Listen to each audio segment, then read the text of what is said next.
Hello বন্ধুরা, আজকে আমি তোমাদের সাথে শেয়ার করব কাঁঠালের বড়া। কাঁঠালগুলো আমি ছাড়িয়ে বিচিগুলো ছাড়িয়ে নিয়েছি। এবার আমি এটাকে চটকে চটকে রসটা বের করে নিব। চটকে ছাঁকনির মধ্যে দিয়ে এটাকে রসটা বের করে নেব। দেখো আমার কতটা রস বেরিয়েছে। এরপরে আমি এর মধ্যে সুজি অ্যাড করব। সুজি সামান্য, আর এক বাটি চালের গুঁড়ো, আর চিনি অল্প দিতে হবে, যাতে কাঁঠালে মিষ্টি রয়েছে, আর একটু লবণ।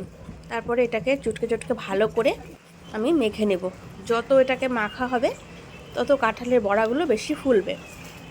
এবার কড়াই বসিয়ে কড়াই গরম করে কড়াইতে সাদা তেল দিয়ে দিলাম, দিয়ে ছোট ছোট করে বড়াগুলো ভেজে নেব।